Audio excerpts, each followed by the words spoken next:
Good afternoon, good morning, good evening, everybody. It is Friday, July 19th, and you know what that means. It is time for the High Risk Wrestling Podcast. I am your host, Jeremy Pierce, and check out the socials, Charismatic Creations on Facebook and YouTube, Charismatic_Creations52 on Instagram, and of course, the 215 on Twitter. Today's show, Slammiversary 2024. We're going to preview the show, make our predictions. It looks like to be a great card. We are going to have some fun, but for now, you know what's next. So just go on and hit my music.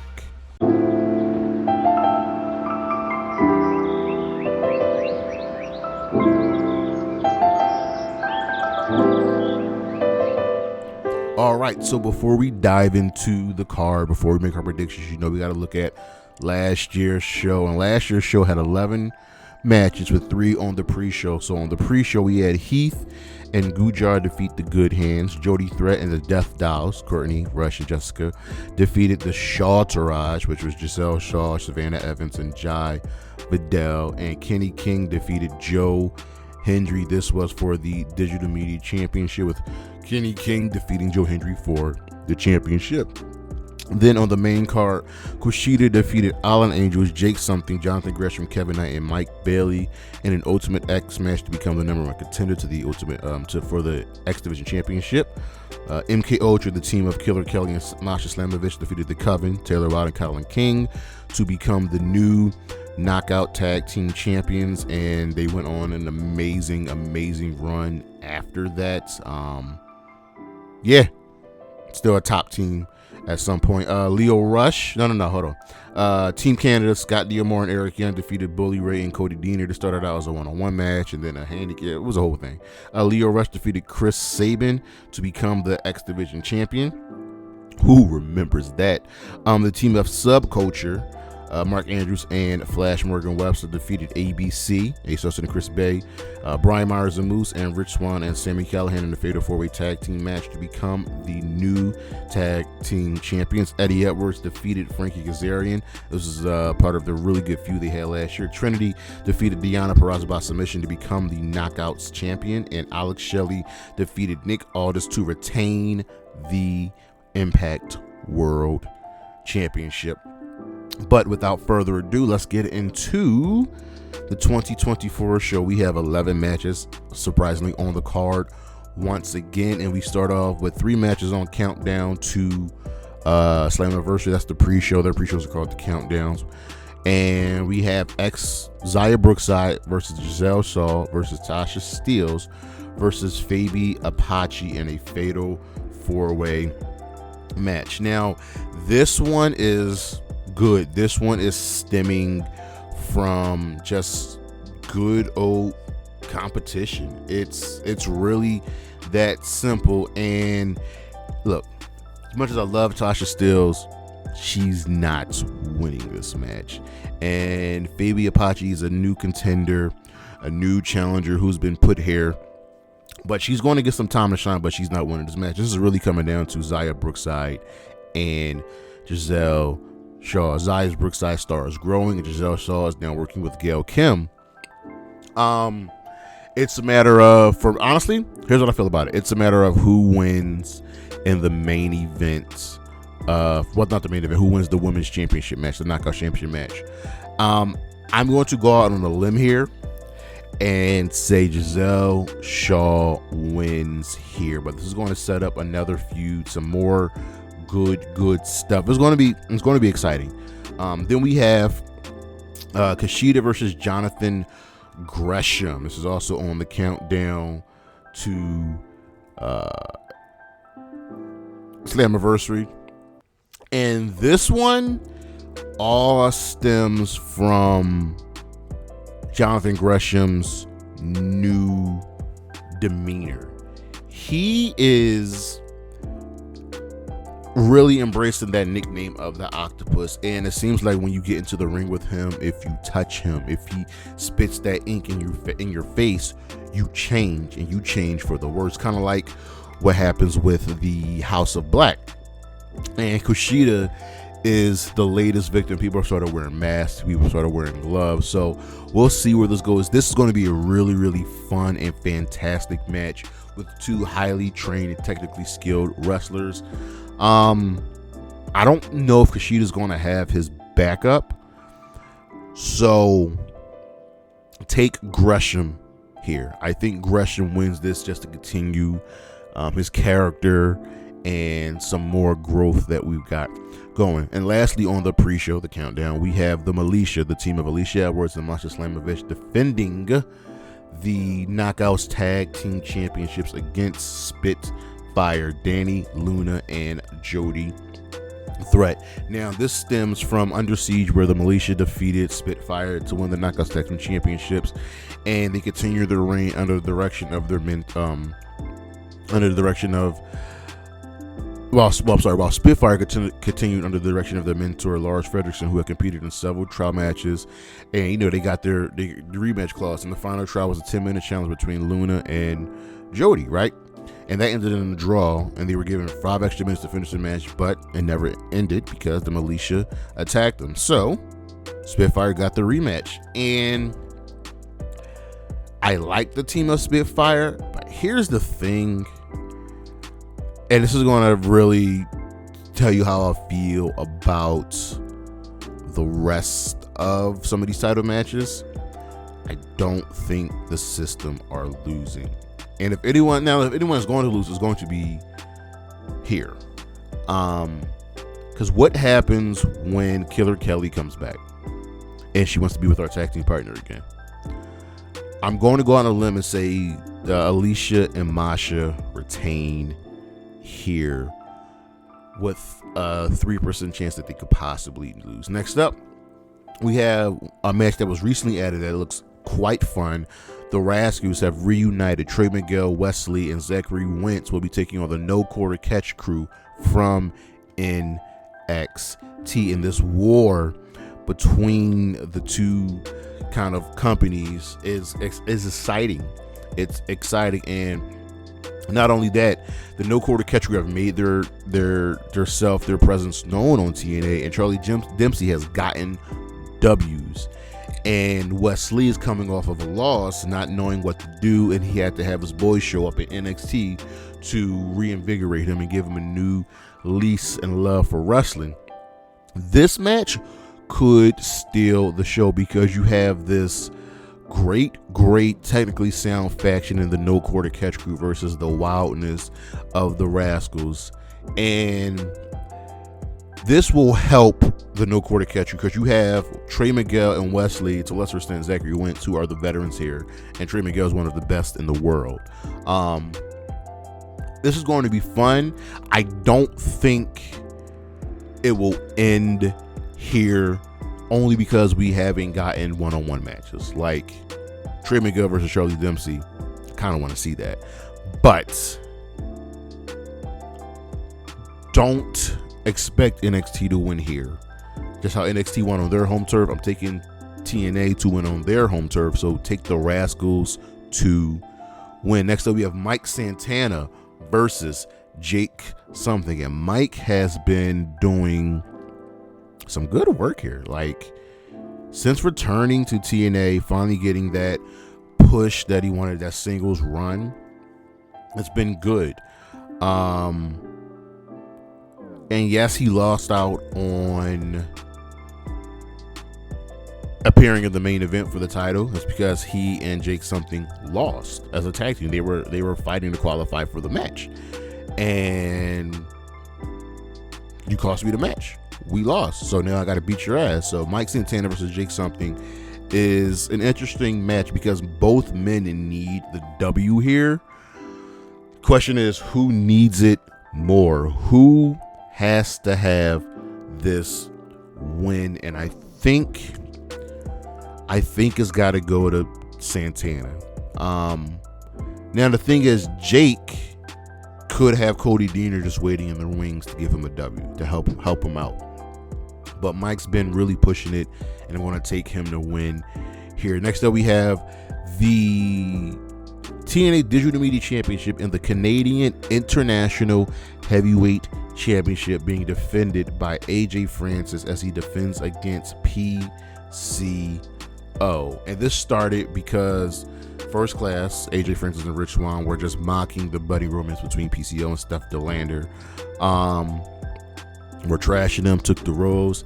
And when Steph and PCO had their dates, right, First Class not only crashed the date, they tied PCO up into the ropes, and AJ Francis chokeslammed Steph DeLander through the table. And they continued to mock PCO week after week. And with the help of DJ Woo Kid, Francis purchased the Canadian International Heavyweight Championship, which is a retired championship from the 70s and 80s, but it really fits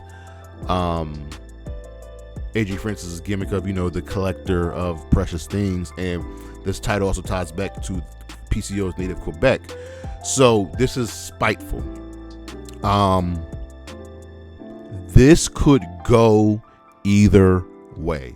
Now, Steph DeLander isn't here. She's back in Australia, but I wouldn't be surprised if she showed up. People were really sleeping on Francis, but ever since coming to TNA, he has really made a good name for himself.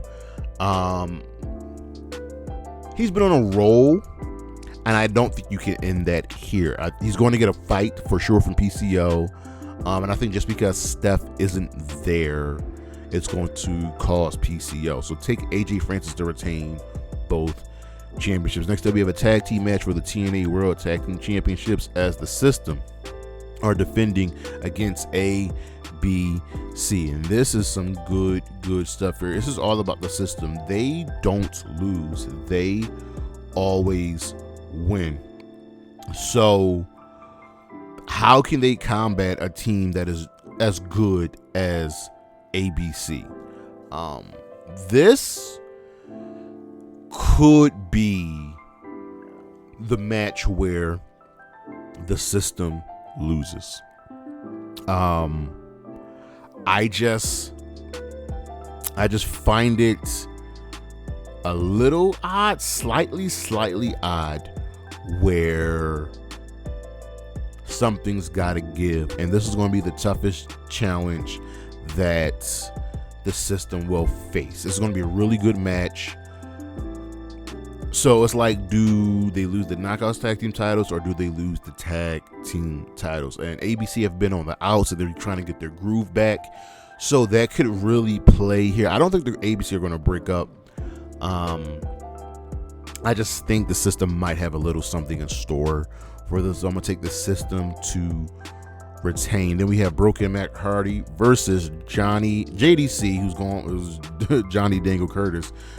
I totally forget why he's going by that name, but this stems from Matt Hardy being costed a shot at the championship because of Dango, who is trying to make his way into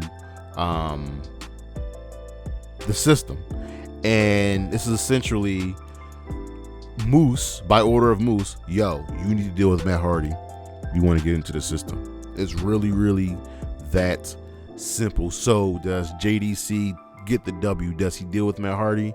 No. Matt has made his return to TNA, and I still think the end game is either him or Nick Nemeth to become the world champion. And they got to get through Moose. So take Broken Matt Hardy here. JDC will not be hurt by the loss. Then we have Mustafa Ali defending the X Division Championship against Speedball Mike Bailey. And this, my friends, this is the match of the night. I'm just saying it here. Ali has been ducking and dodging Bailey and finding ways not to defend, and then he actually snuck and got a W over Speedball this past week. So Santino wasn't having it. And now we have the title match, and all things equal, Campaign Singh is going to be in Ali's corner because the Good Hands got taken out, and Trent Seven is going to be in Mike Bailey's corner. So the question is, can Ali sneak away with the championship? Now, I feel like he can, But Mike Bailey is good. He's good. And this is also in Quebec. This show is also in Quebec. He's from Quebec. So it's like, I don't believe PCO and Mike Bailey are both going to win. And since PCO is losing, I like Mike Bailey to win here and become your new X Division champion to continue this feud with Ali. Then we have the Knockouts Championship with Jordynne Grace defending against Ash by Elegance. And on paper, this might be the weakest match of the card, because even though I believe that Ash has gotten significantly better, still leaves a little bit to desire, but the gimmick is working. Remember, this started at, what was that? Hard to Kill, where Ash was in the audience watching Grace versus Trinity, and Grace won the belts.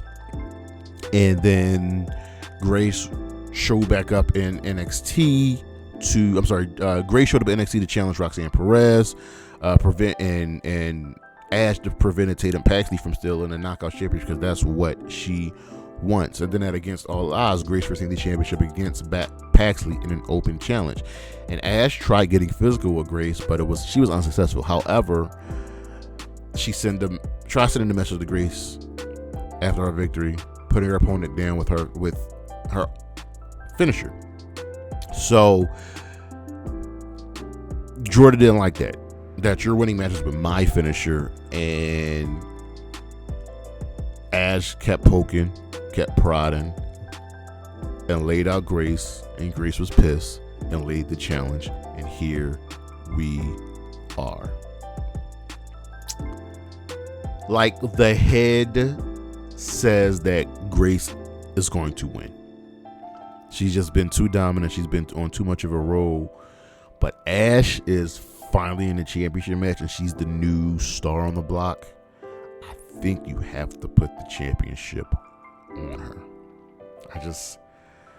I think it's got to fall that way. I don't know how she does it. Maybe with the help of her concierge, but I just see Ash by Elegance walking away with the Knockouts Championship. And lastly, we have our main event, the 6-way elimination match for the TNA World Championship. So Moose will be defending against Josh Alexander, Steve Macklin, Nick Nemeth, Frankie Kazarian, and Joe Hendry. So we've got 4 former world champions. I'm almost. Let me make sure. I want to say. No, so we have 3 former champions. It kind of astounds me that Kaz has never won the World Championship in TNA. Moose, Josh Alexander, Steve Macklin are former champions. Nick Nemeth is a former world champion. And then we have the guy that everyone in professional wrestling is talking about. Say his name and he appears. I believe in Joe Hendry. So here's my thing. I do not believe Hendry had a chance at winning this. I don't. I really believe that Moose was going to retain, because Moose always wins. But the uptick in popularity of Joe Hendry is causing quite a stir. And I think they have to pivot. And the crazy thing is, anyone can win here. I can see Moose retaining. I can see Alexander winning. I can see Kaz winning and moving over to a feud with Steve Macklin. Nick Nemeth was, I think, had the best shot at winning, but he's hurt. I think it does come down to Moose, Hendry, and Josh Alexander. And I just don't think Moose is losing just yet. Now, TNA could definitely pivot and put the belt on Hendry. I just think you have to keep the system strong. So I'm going to take Moose to win here. We had the Road to Slammiversary series, getting the qualifying matches and it worked out, gave us some good TV. But I think Moose is walking away as the champion here. And I know some of you probably don't like that because you want Joe Hendry to win, but you know how the saying goes, you can't beat the system. So, one more time, let's go over the results. I think Gisele Shaw wins the Fatal 4-Way. Gresham defeats Kushida. The Militia retains over Spitfire. The Rascalz defeat No Quarter Catch Crew. Mike Santana defeats Jake Something. AJ Francis defeats PCO. The System defeats ABC. Broken Man Hardy defeats JDC. Mike Bailey defeats Mustafa Ali to become the new X Division champion. Ashby Elegance defeats Jordan Grace to become the new Knockouts champion. And Moose wins the 6-man elimination match to retain his TNA World Championship. But that is our show. Check out the schedule, what we got coming up. We got a couple more lists. We got High Ridge Wrestling Podcast next week. Got a whole bunch of stuff in the works. I'm excited for that. Don't forget to like, comment, and subscribe. Check out the socials, Charismatic Creations on Facebook and YouTube, Charismatic_Creations52 on Instagram, and of course the 215 on Twitter. And as always, Bailey, Anna J, Chris Statlander, Gigi Dolan, Willow Nightingale, and Isla Dawn. Holla at your boy. Peace.